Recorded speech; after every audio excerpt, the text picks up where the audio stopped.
Hi hello നമസ്കാരം. It's me Tincy. എല്ലാവർക്കും എൻ്റെ ചാനലിലോട്ട് സ്വാഗതം കേട്ടോ. അപ്പോൾ ഇന്ന് ഞാൻ ഒരു സാധനം ഉണ്ടാക്കാൻ പോയിട്ട് കൊളാക്കിയതാണ് കേട്ടോ. ഇത് ബീഫാട്ടോ. അപ്പോൾ ഇവിടുത്തെ ബീഫൊക്കെ ഇങ്ങനെയൊക്കെ കേട്ടോ നമുക്ക് കിട്ടുന്നത്. നാട്ടിലെ ബീഫ് വെച്ചിട്ട് ഭയങ്കര ടേസ്റ്റ് വ്യത്യാസമുണ്ട് കേട്ടോ. അപ്പോൾ ഞാൻ 1/2 കിലോ ബീഫ് വാങ്ങി. എന്നിട്ട് കുറച്ച് മുന്നേ ആയിട്ട് നമുക്ക് വൈറലായിട്ടൊരു ഡിഷ് ഉണ്ടാക്കാൻ വേണ്ടിയിട്ടായിരുന്നു. അന്ന് എനിക്ക് ഉണ്ടാക്കാൻ പറ്റിയില്ല. ഞാൻ പറഞ്ഞില്ല, കുക്കിംഗ് ഉണ്ടായിരുന്നില്ല. അപ്പോൾ ഇന്ന് ഉണ്ടാക്കാമെന്ന് ഓർത്തു കേട്ടോ. അപ്പോൾ 4 ഇൻഗ്രീഡിയൻസ് വെച്ചിട്ട് ബീഫ് കറി ഉണ്ടാക്കണമെന്ന് ചുവന്നുള്ളിയും വറ്റൽമുളകും ഉപ്പും ബീഫും വെച്ചിട്ട് ഒരു ഐറ്റം ഉണ്ടായിരുന്നു. അതുണ്ടാക്കാൻ വേണ്ടിയിട്ടായിരുന്നു. പക്ഷേ ഞാൻ ഉണ്ടാക്കിയിട്ട് നല്ല കൊളായിട്ടോ.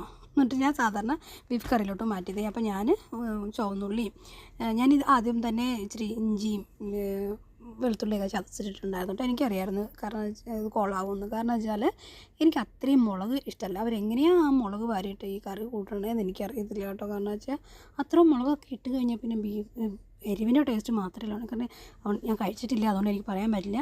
അപ്പോൾ ഞാൻ വളരെ കുറച്ചിട്ടാണ് ഞാൻ വറ്റൽമുളക് എടുത്തിട്ട് ഒരു 5 എണ്ണം, മാക്സിമം 5 or 6 അത്ര ഉണ്ടായിരുന്നുള്ളൂ കേട്ടോ. കാരണം എനിക്ക് എരിവ് ഒട്ടും പറ്റില്ലാത്ത ഒരാളാണ്.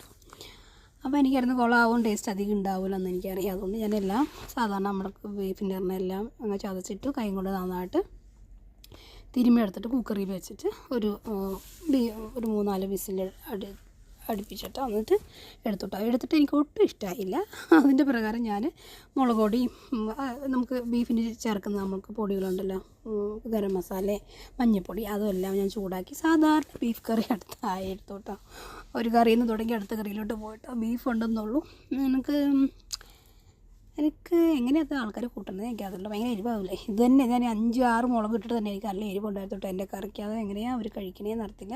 ആരെങ്കിലും കഴിച്ചവരുണ്ടെങ്കിൽ ഇതിൻ്റെ താഴെ ഒന്ന് കമൻറ്റ് ചെയ്യണം കേട്ടോ. കാരണം വെച്ചാൽ എനിക്ക് അതങ്ങനെ എരിവായിരിക്കും എന്നാണ് എരിവായിരിക്കും മുന്നിൽ നിൽക്കുന്ന ടേസ്റ്റ് എന്ന് എനിക്ക് തോന്നണം.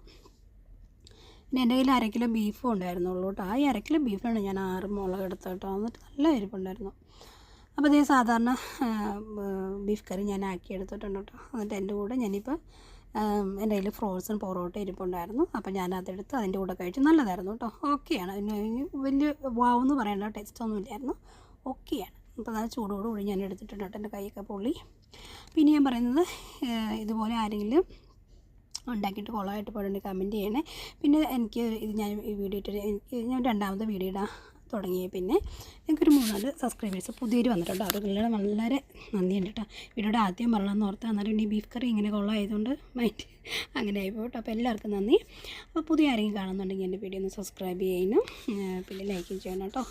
കമൻറ്റും ഇടണേ. ഒക്കെ ഇഷ്ടപ്പെടുവാണെങ്കിൽ മാത്രം ചെയ്താൽ മതി കേട്ടോ ഇതൊക്കെ. അപ്പോൾ ഞാൻ കഴിക്കട്ടെ. അപ്പോൾ നെക്സ്റ്റ് വീഡിയോ ആയിട്ട് വരുന്നവരെ ബൈ ബൈ.